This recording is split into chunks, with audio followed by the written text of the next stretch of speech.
Welcome to the Lost Signals Discusses Literature, where we apply the revolutionary Mott skill to classic and contemporary works of prose. So, join us once again, won't you? Good evening, and welcome to the Lost Signals Reviews Literature. My name is Chris Morgan. I'm here with Jonathan Ian Manzer, A vessel for a ship. Scott Thurlow, just another vampire, and Stephen Hermosi. I guess that makes me a handmaid. Yep. The best one of all. And tonight we are reviewing Kelly Link's short story from the 2015 Strange Horizons, The Game of Smash and Recovery. And Scott, do you have a funny logline for us? I don't know if it's funny, but I've come up with monkey hate technology, robot hate the monkey, and also vampires are here. And I guess we'll clarify that as it goes on. And Scott, while you're there, I'll do that right now. Okay, with plot. Yeah, so it centers on two characters who the story wants you to believe ostensibly are humans, like sort of adrift or marooned a bit on a planet. But very quickly, it's clear that they're not quite humans. Their names are Anat, sister, in quotes again, of Oscar. And it's sort of set up that, their parents, in quotes, many of these things will be in quotes, are gone and they're waiting for them to return. And in the meantime, Oscar's sort of teaching Anat like how to grow up and teaching her various things. They play a game called Smash and Recovery, which centers upon, it's sort of like, a real life simulated war game. It's hard to describe, but that's essentially what they've been doing for a couple of years. And there are also these things called Handmaidens as referenced, which seems to be like almost server things that repair. It's a sci-fi story to be. They're all fingers. Yeah, they're like tendrily fingers, or like repair things and reassemble themselves. I thought of them as the Sentinels from the Matrix. Yeah, you're right. Like that's a very good visual image. They sort of like, as described like in the story, Squiddies or whatever. Yeah, they have a very similar feel to them. It seems. So as it goes on, it becomes fairly evident in about maybe the third or less through the story that neither of them are quite human, and the game entails them going out to further and further boundaries, if you will, whatever planet or planetoid or whatever they might be on. It's just called home in the capitals. Mm-hmm. So eventually it's revealed that Anat is sent to, or she, quote unquote, outwits her quote unquote brother and makes it to the forbidden zone or whatever, the stay out zone, whatever it was called, that she wasn't supposed to go to. And the big reveal is that she is in fact sort of like part AI, like she's a piece of a greater ship, like a half buried, like basically spaceship that her navigational systems and all that, like she's found herself and found her home, because in this world it seems that the technology allows them to be able to separate, like sort of implant a separate consciousness or separate entity that is actually the ship's like control, the ship's AI, more or less. Yeah. And it's also revealed that Oscar is something similar, if not the same thing as well. And he was sort of leading her on, teaching her that this is building up to, this is who and what you really are. And that's basically the reveal. And they live somewhat, quote unquote, again, happily ever after, as she regains her full capabilities as the ship and sort of repurposes him and keeps her human body as well, like whatever, like she shell. Also was in a human body this entire time. Whatever shell was serving as her like AI consciousness implant is retained some of its, if not servitude, like some of its separateness from her. Mm. And Oscar may or may not have been initially a friendly. He might have been sent by a company or something to recover it, but then become parental to the AI or in love with it. I'm not sure. Yeah. Something happened somewhere. It wavers a bit. Like they certainly have emotion and affection for each other in whatever sense you think the AIs are capable in the story. It makes it clear that it seems to be the case that is to some extent. Yeah. But yeah, like that's pretty much it. So I guess my issue is, if we're going to, maybe this might bleed over to some other questions, but if we're looking at scores, I'm probably going to go with like an okay 2, because I felt as if some details were too obvious, some clues, if you will, like about the nature of the characters, and as I just described, like what they actually are, were like too telegraphed to you. And some other details about the world, like the vampires as well. Like, I guess I thought that they might be like devolved humans, like Morlocks essentially. But it's also stated in the story that they have wings or something like that. Like they have long white necks, which I thought was again a possibility of a mutated human, like Fallout style, or say. But it's not quite made clear. So I'm just saying some details and some like aspects about the world that's built here are not quite as fleshed out as I would like to have been them to be. And some others are like just too obvious. So it's somewhat at odds with itself, at least to me. So that's why I'm giving. I thought it was a neat idea, at least a neat premise, and decently executed. But not. I've read things like this that I think did it better. So I'm looking at it okay too. So what do you guys think? Yeah, I want more. Like you said, I want more fleshing out of this world because. Yeah, you're right. You don't exactly know what the vampires or the handmaids really are. Like, the handmaids seem kind of like robots, I guess, and like the vampires are like lesser AIs to some degree or whatever. Bad robots? I don't know. Or another reading that I took of it was that they could be part of her programming, and vampires are like some kind of virus or something, and the handmaids are the antivirus. No, the handmaids are certainly server bot and probably ship repair. Yeah. And they're in service to the AI. They never, but did they ever actually do anything? They're constantly protecting her. Specifically physical. Yeah, protecting her. They shield her from the vampires. For sure. Right, but we don't know if the vampires are physical. That's my thing. It's like it's heavily implied that they imagine are. The vampires are not a external physical threat to her, but like a threat to her program. There's because no she has implication whatsoever that that's the case. Though. There's no implication that it's not the case. I think it's more implied that they're a physical being. The only implication that it's not the case is that they are described physically, right? But that can be the fact that she is a program inside of the body of a human means that, as you mentioned before the podcast, Ian, she's an incredibly unreliable narrator in her experience of the world. Oh, that's true. And that being said, we don't know how she's experiencing these threats that are physical to us as readers could be non-physical because they could be just taking the shape of things that are trying to hurt her, and the quote-unquote antivirus could be trying to protect her. I'm not saying that's the case, but I'm saying it's not clear to me whether or not. I'm not saying it's aliens, but it's aliens. That's Chris's line with his new haircut there. Aliens. But no, like before we go on, like I'll just add on to that. Like, yeah, I took it that they were actually like some kind of, again, physical, like mutant things on whatever world they're stranded on. But you're right, it's not necessarily the case, but that was my interpretation. And again, the problem is, to me, the details weren't clear enough to make it the case either way. Just one.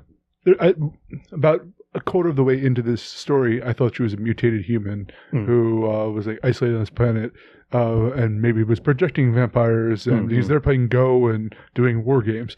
And then, nope, she's just an AI. So there's a lot of ambiguity here. Yeah. No, I agree with. It's weird to say, but I pretty much agree with everybody because there is an element that this could be antibodies fighting a virus. I did in a lot of ways think of the ship from Alien Covenant. So I had to go back. There was one point where I had to go back and check out the vampires because I was wondering if they weren't like the embryos or like mutated children, or like this is a generation ship and that there was some kind of mutation. The big problem is that you've got enough information here to be intrigued, but not enough information to give you enough ground to stand on. That's kind of how I felt. Yeah. Here's another thought for that. They could be the passengers of the ship that when it crashed. Absolutely. Could be anything. Yeah, you said it could be a number like X, Y, and which Z that would be things. so fucked up because now the handmaids have killed all the passengers that she's so excited to get back on their way. The other thing is they throw out this idea of like this ship disease.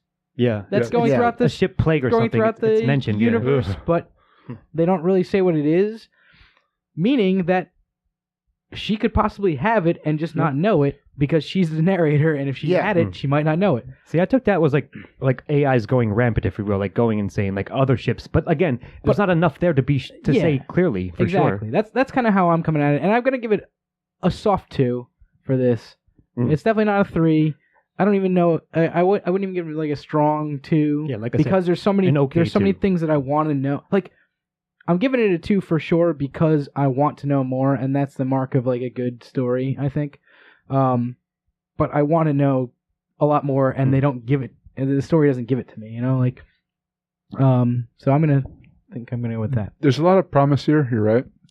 The reason I'm actually going to give it a stronger 2, not that matters at all. It's the same score. I'm giving it a 2 because I like the progression of that character, and seeing her start off as a child and develop to a real cold tactician. And as she learns more information, the change is very believable to me of her personality. So I thought that was well done. I do agree with that, yeah. Yeah, I'm going to give it a 2. Probably come on the side of a moderate 2. No, I mean... the side of not choosing a side? No.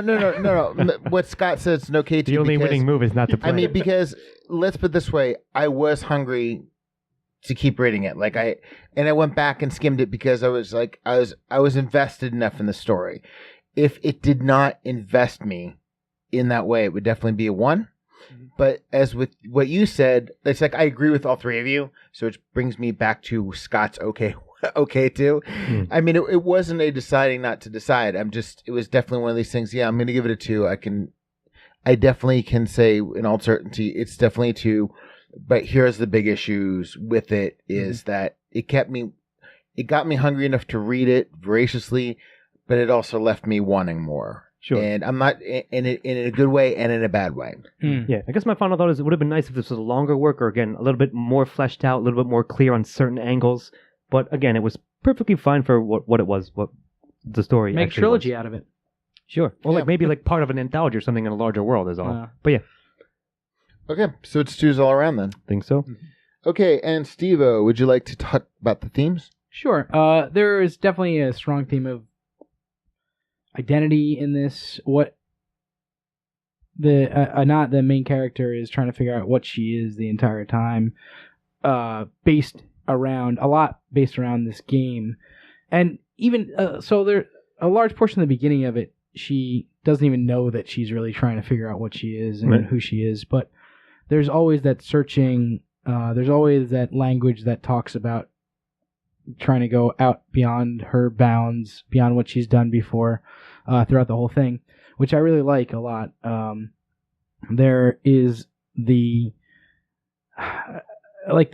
references to the lost or the gone parents, that is really interesting in terms of her development and her feeling of loss of these parents that she never actually had. And, at the end of the story, she talks about how they were never actually my parents and Oscar was never actually my brother.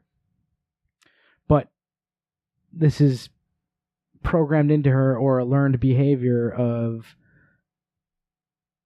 I need to pine for my parents and wish that they were back, but at the same time fearing the time that they come back. And sure, a similar thing with Oscar, where she loves him but always has a very strong urge to beat him in everything that they're doing together. I thought there were actually several fairly strong thematic threads in this. So I don't know. What do you guys think? Yeah, I agree to maybe a little bit of a lesser extent. Yeah, certainly everything you said was contained therein and was not hidden in the story, and I think it was decently enough integrated. Like I said, I guess I'm going to repeat this ad nauseum for this review, but I wish there was a little bit more to it. But what was there, I thought was fine. Again, interesting premise, decently executed. Would have liked a little bit more, but for what was contained, I'm going to give it, again, for subjective qualifiers of an okay 1 on themes, because I think it was well addressed enough, even though I wish there was a bit more, as Chris was saying. It was intriguing, but I would have liked to have seen it go further. So you're giving it a 1? Yeah. AI emotions. True. Now we have 2, I believe, AIs. Wait, 1 for certain. Really, we only know Anat, and she herself is unaware of her real reality to it. But what we know is that she's programmed to be motherly towards the passengers, to protect them at any cost. that their lives are in a sense more important than hers. I don't think she goes that strong, but it's implied that it's a really kind of deep That's connection. Like her core programming, if you will. Yeah. So it's interesting that she attaches herself to Oscar. Now, Oscar herself, which we all, I think, believe he's an AI. I think it's made pretty or android similar type to thing. her, yeah. But he himself, it seems, broke off his own programming to take care of this lost ship child.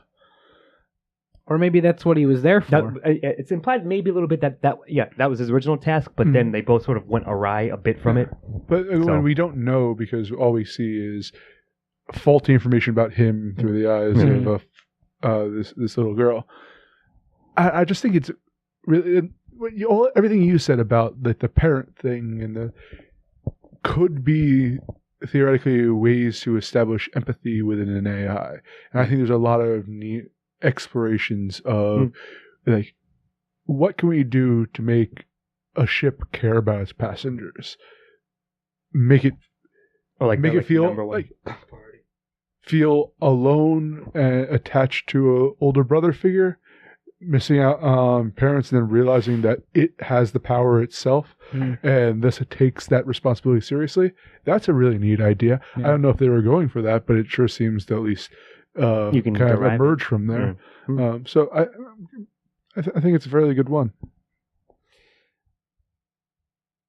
I have Antagonist next, and I'm going to kind of roll these in together. Okay. Because, as I've said previously, sometimes an antagonist can be a catalyst. And listening to you guys and thinking about maybe the cycle of dependence. You know, you've got Oscar being the caretaker of the caretaker.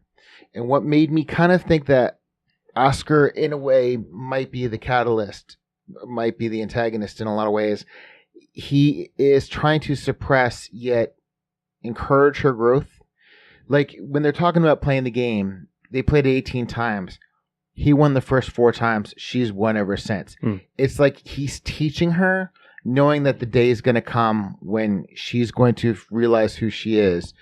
And like the parents coming home, you know, can be symbolic to, like, he's giving her images of probably the parents of the bodies they've taken over. And it seems to me that it's one of those things where he knows that his job is to develop her, to kind of get her ready to be the mother again, or for the first time, whatever, because again, a lot of this is left up to interpretation. So I feel like, and he's also, like I said, he also tried to hide the markers from her. So she would always find the false one, and finally she outsmarts him and kind of becomes sentient.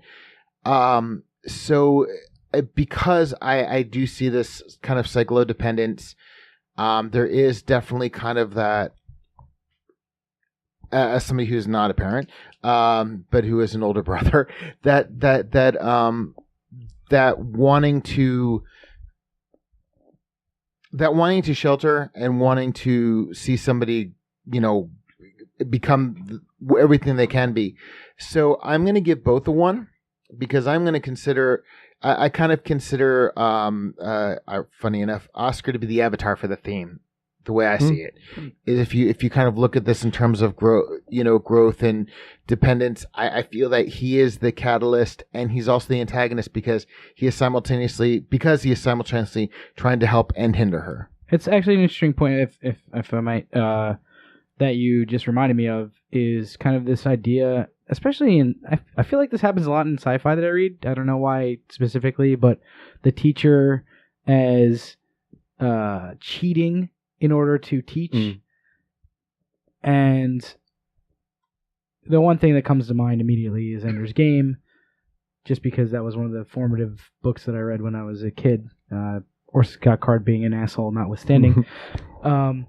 Worked really well on you. Hey. But, you know, this idea of your final test is somebody cheating against you, and you figuring out how to beat that is works. I think it works really well within the themes of this as well. Is like, you know, that's being able to overcome and understand that things aren't always fair seems to be like this last bastion of like, oh, now I'm, this is my... Now you're mature. Now I understand the world, or now I understand like how the world really works, and I have to overcome that to actually be successful. And I don't know if there's anything all that much deeper in that thought, but I thought that was an interesting thing that you made me think of, Chris. You made me think that this...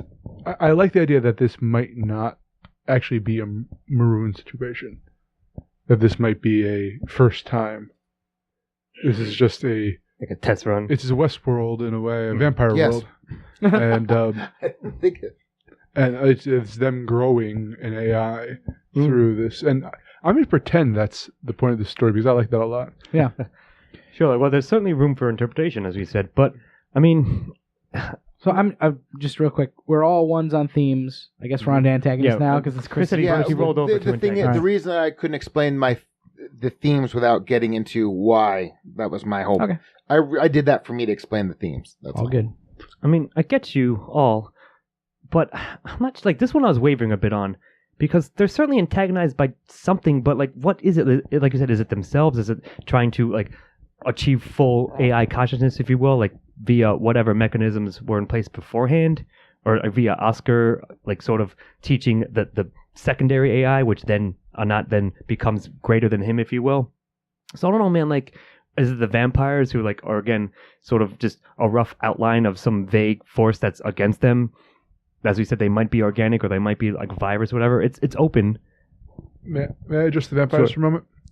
If it is the case that it's an antagonistic force to keep Oscar and Annette together, in that they can't depart. To unite them against the common enemy, essentially. Exactly. Yeah. It's it's Earth versus Mars, Mars forever. Yeah, I guess, but no, I actually think that because they're so nebulous and because they actually don't pose much of a threat, except for their presence. And keeping them... Yeah, that's true. I mean, like, early on, it was like they basically were cowed, like the vampires stayed away or like bowed their heads or whatever, something like that whenever they and the handmaids approached. So, like, I'm not too sure, but certainly, again, the struggle with identity, whether you're a human consciousness or an AI or some hybrid thereof, I think, is always going to be quite interesting and effective to a certain degree. So, again, maybe I'll give it, like, a decent one, but still one at the end of the day on Antagonist, even if I didn't feel it was as strong as maybe you guys are saying. Well, let me see if I can change your mind. Okay. Because I'm probably going to give this a 0. Yeah? I mean, again, I was leaning towards that, but go ahead. I didn't think there was anything in this that was really that much of an uphill battle for Annette. Like, it was basically just her progressing through life normally, as far as I could tell. The vampires were never really a threat. Well, that's what as far as I could tell.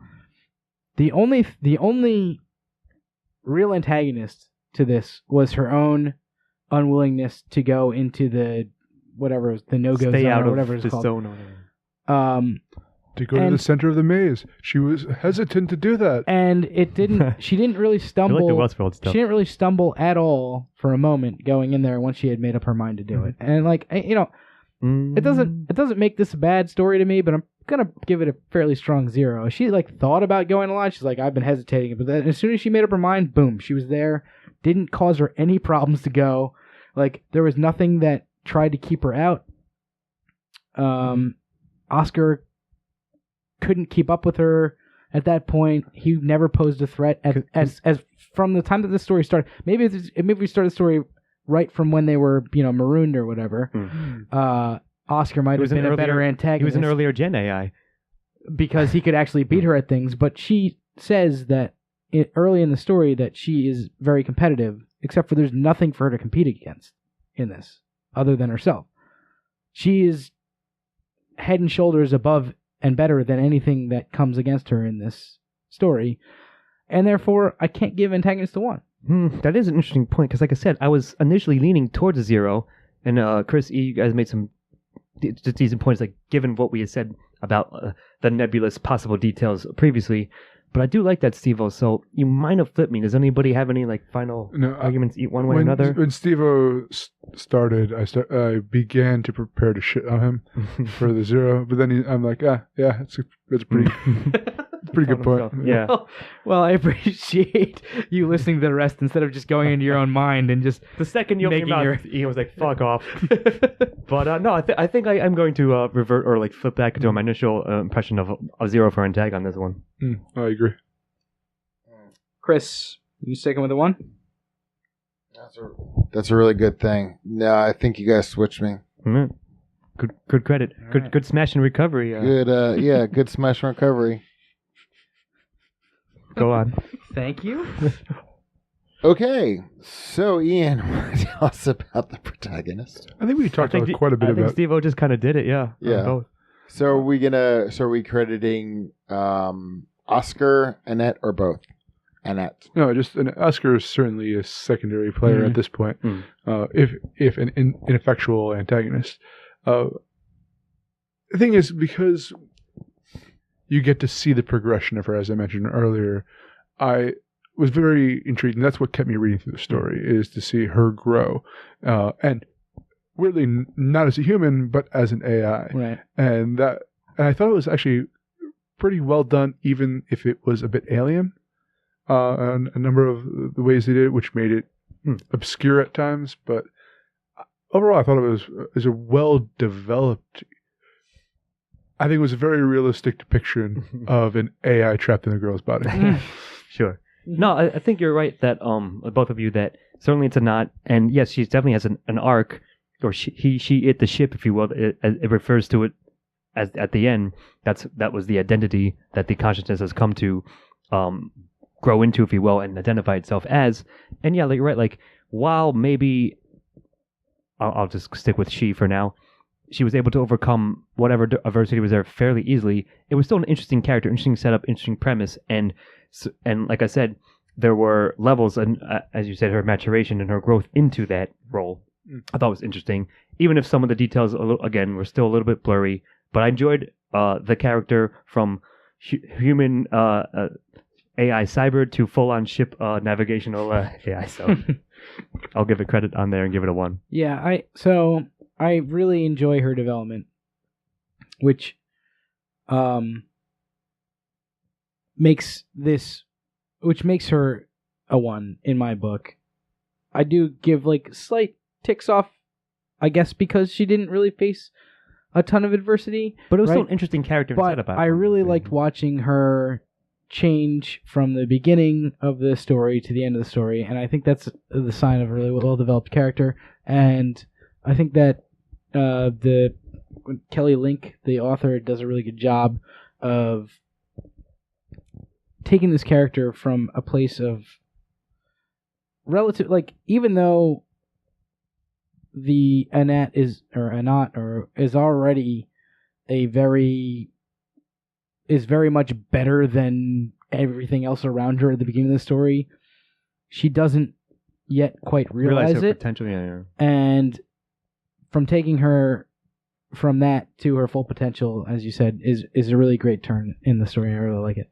But I just want to mention that what greater challenge does a person have than to shed their slovenly human form and become the grand interdimensional traveling ship they were supposed to be? And become Skynet. Certainly my dream. True. I've been trying to do it my whole life. I'm working on it.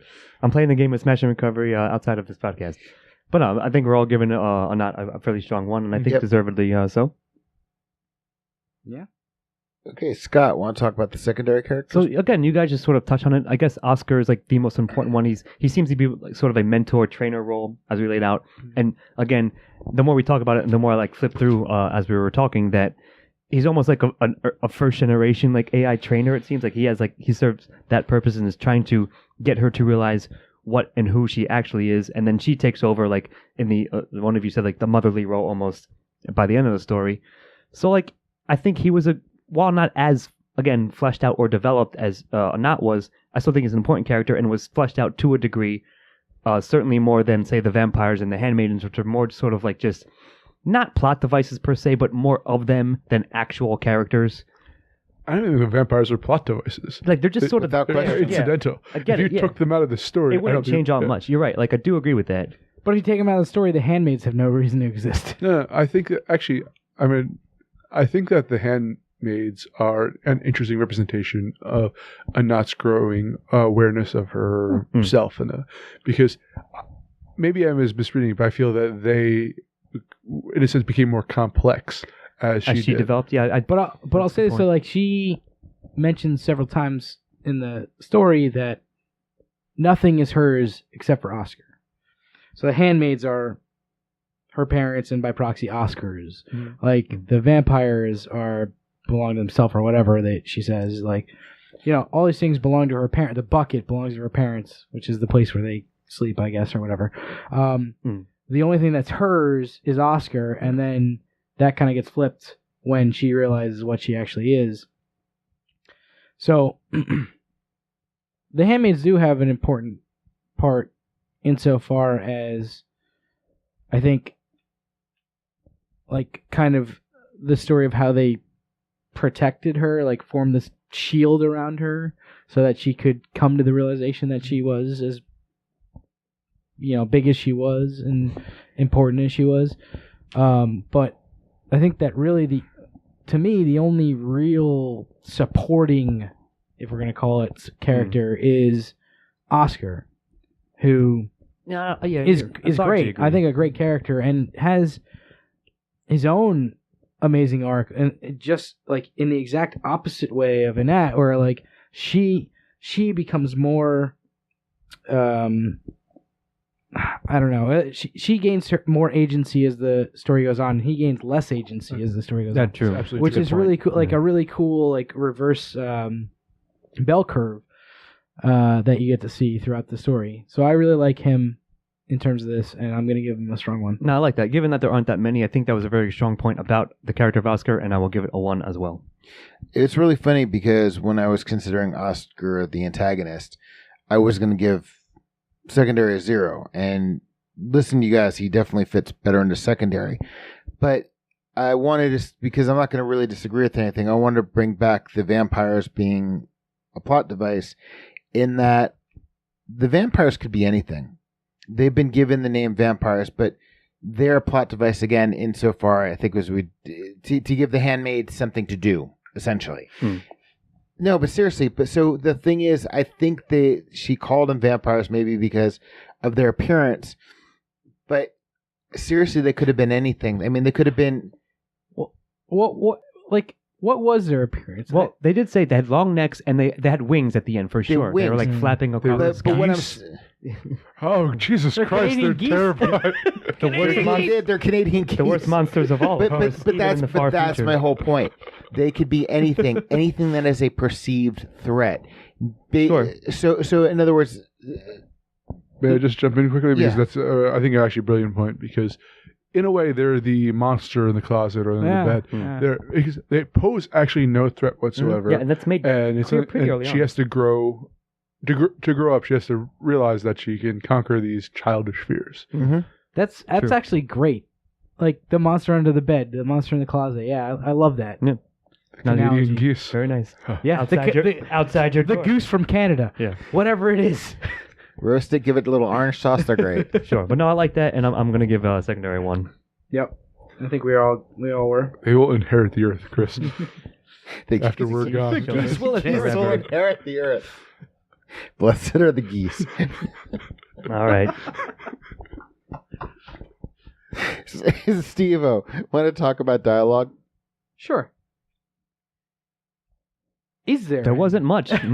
Dialogue. Was there any? I mean, I think there are a couple exchanges with her and Oscar, maybe, but it might just be her describing their exchanges. So, let me jump in on there. So, it's like, there's no quotes at all. It's almost as if they're interfacing with each other, right? So, it's like code talking to code, in a sense. So, which I still count as dialogue. It's tricky a bit, but even if we are agree to call that dialogue, it's not like... I'm not. Well, yeah, that's it's not as revelatory as I think it could have been, or like. I don't think this. I think it works without it. This story is not about dialogue. This story is about I like that. inner monologue. Mostly, it's about Anat talking to herself and psyching herself up to go do sort the of. thing that she needs to do. For the most part, like largely, for sure, it is that. So it's not a knock against the story, but I think maybe the point, or at least the interpretation, we're getting out of it to varying degrees, but in the same Venn diagram, if you will, is that it doesn't change much. It's not integral to the story by any means. So whatever is there, to me is a little like just this is one of the weakest parts of the story to me on this front. All so right. Well, I mean, I wouldn't say that it is not integral. I think that her having an interface with Oscar is fairly important. But what I would say is that it's not amazing. Like it's not it's not all standout. that great. Yeah. It's not a part of the story that really matters in terms of did I think this was really good. Like the dialogue can be pretty much anything between her and Oscar. It's about her own internal struggle and her own internal affairs that are going on, which makes this a little bit difficult because I kind of want to give it a 1 for her relationship with Oscar because I think that is a strong part of the story, but you get almost all of that from her own thoughts about that's what I was their relationship. Say to you. See, I think we have precedent in a similar situation where I've counted the monologue as part of when it's monologue in replacement of dialogue. I can look at the difference between the stylistic elements of the monologue and the stylistic elements of the genre and narrative, and I'm going to do that for this one because I like her, as I mentioned already, growth and her maturity in the way she described the world, and I'm going to count that as a 1. That's completely fair. Just to me, again, like my instinctual reaction is that whatever points I'm taking away here, I'll probably end up giving it a soft 0, but I'm going to ship a lot of it back into style to a large degree. But just for me, it wasn't as standout or strong or as relevant to the rest of the parts of the story, wasn't as impactful. I've been giving this a lot of thought because I do, like Ian, consider sometimes an internal monologue dialogue. But in this case, I kind of feel like we're being told the internal monologue more so. It's one of these things where it does walk the line. But I feel I agree with you, Scott, that I'll probably take away here and put it into style. Which again, we've set precedent for, at least I have previously. So I'm kind of doing the same thing in this instance. So it really is just splitting hairs. But I mean, style is never going to get a 0 for me. So it's not like I would put points into that and take it away from this, I suppose. But you make a decent argument for dialogue, Ian. The problem is that I don't even consider it really monologue. It's her internal feelings and thoughts that really come through the most. Isn't that a monologue? I mean, I'm just fitting hairs, I guess, but not necessarily. It's more.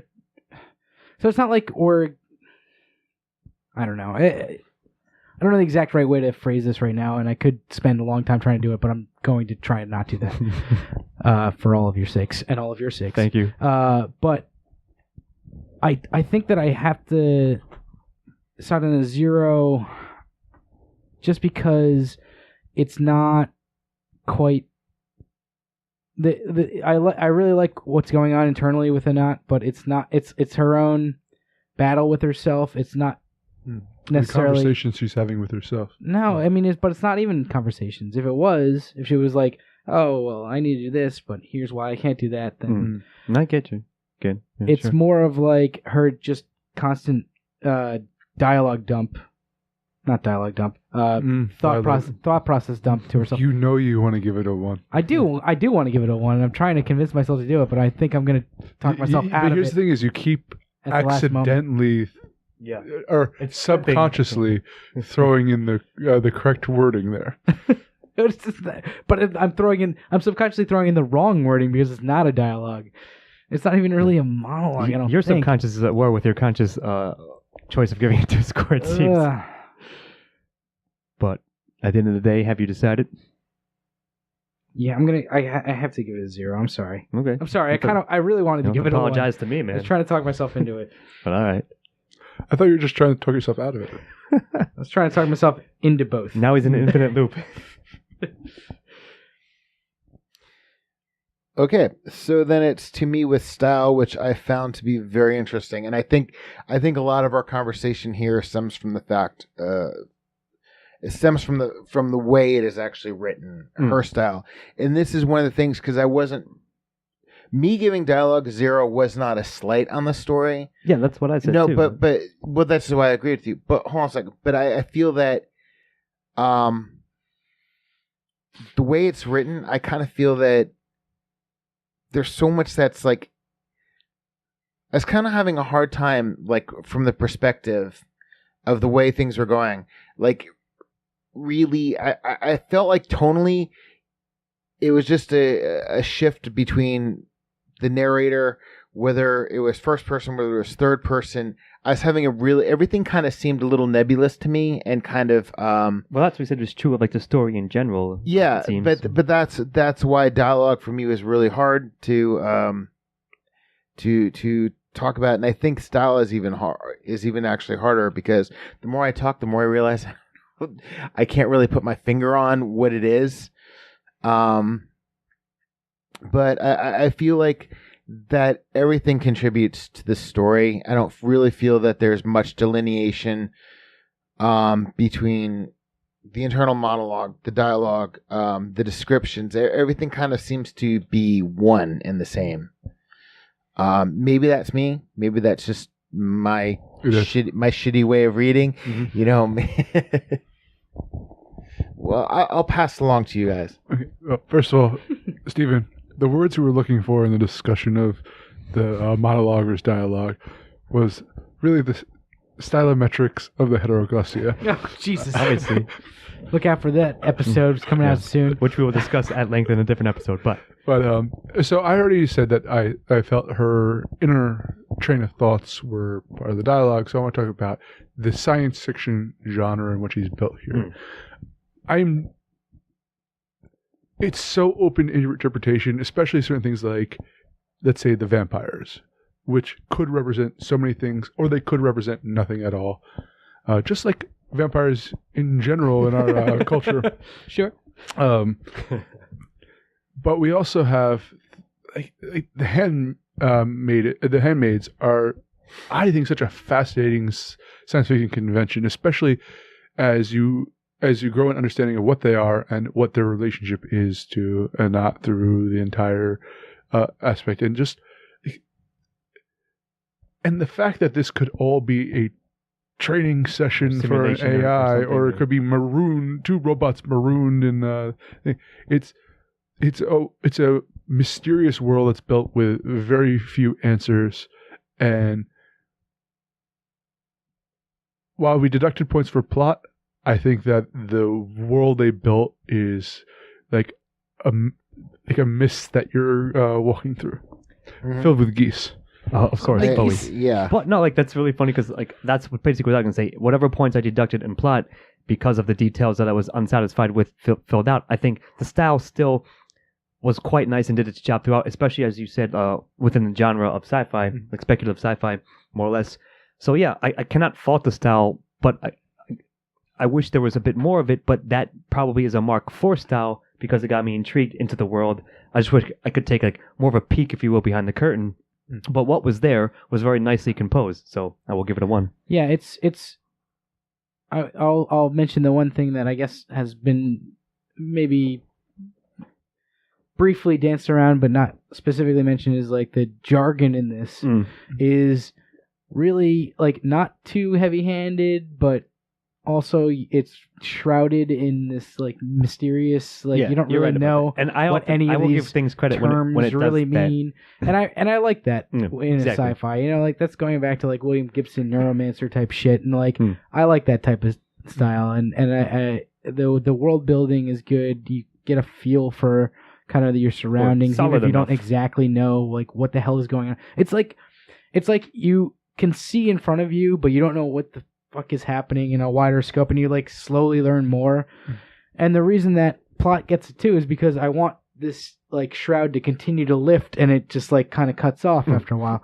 But style, I think it's a pretty strong one for me for that reason. I think that it's told pretty well in terms of that. Here's one for you, Chris.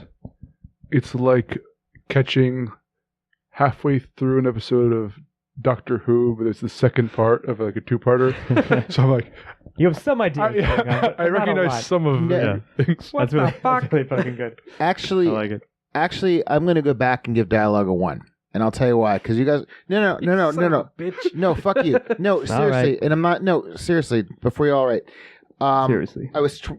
Double seriously. For those listening, I've got my iPad here and I've got the story up. And I was listening to you guys, but I was also trying to figure out what it was with the style.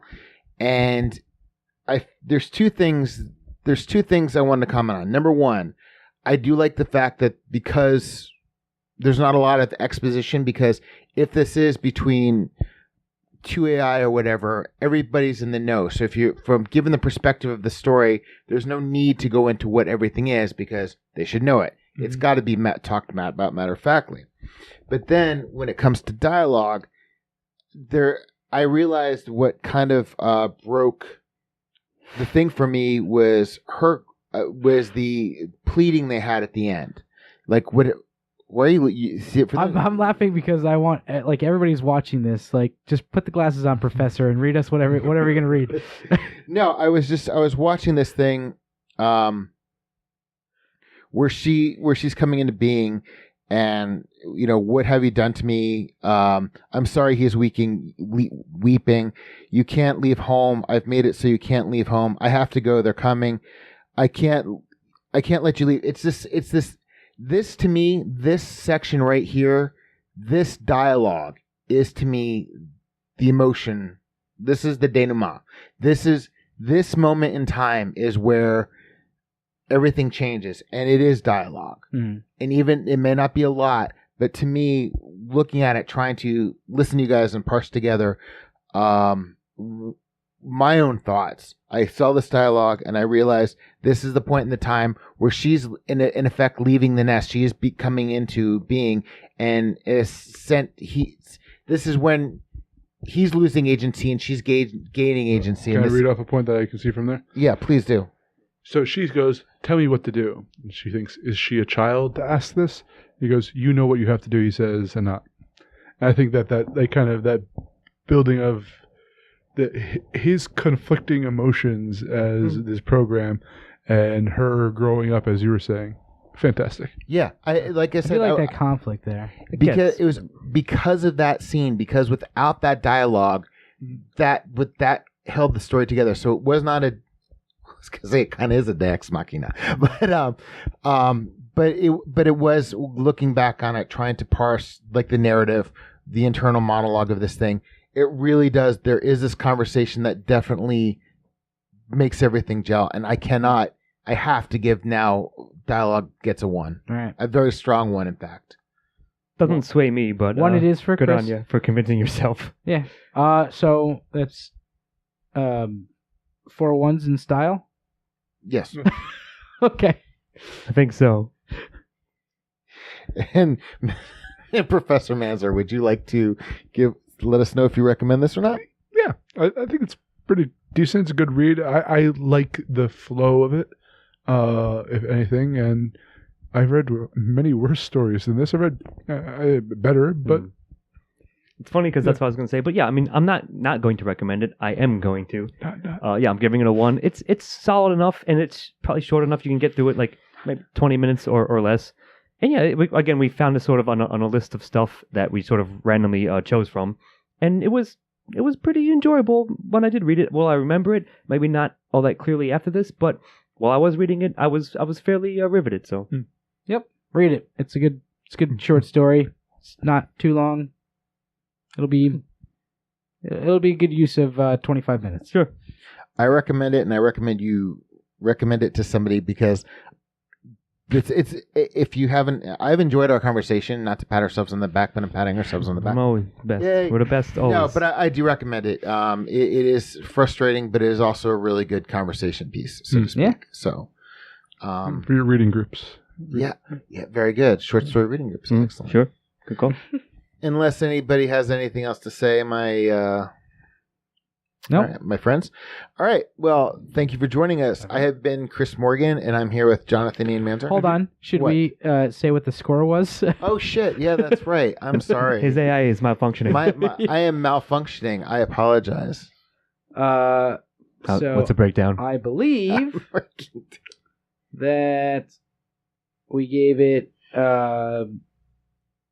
8s and a 7. Is that correct? Sure. I mean, you're the score guy, right? Scoring is your job. Sorry. You threw me off by you got the navigation, but not saying the score. Chris was switching his score. I was fucking up. Chris. So there's 2 8s and 2 7s. Chris gave it an 8. Chris gave it an 8. Yep. I gave it a 7. So, there we go. Scott gave it a 7, and Ian gave it an 8, 7.5. Yep. Yes. Very nice. As Ian said, I'm sorry. I just wanted to get the score right on the website. Gotcha. I got sort of caught up in our conversation. I forgot about the scores. There's a flaw in my programming, so you will be decommissioned very shortly. Thank you. Before I get decommissioned, I have been Chris Morgan with Professor Manzer. And I laughed at Scott's use of not because I'm actually getting a speech on the use of not in language. Not.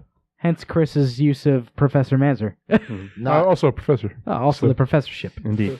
And not Scott Thurlow. And watch out for Canadian geese in the future. And not Stephen Ramosi. Have a good night. See you next time. Not Stephen Ramosi. Editing and engineering by Christopher Morgan. Music by Christopher Morgan. Check us out on YouTube and iTunes for the shows, and on Facebook and Twitter for updates.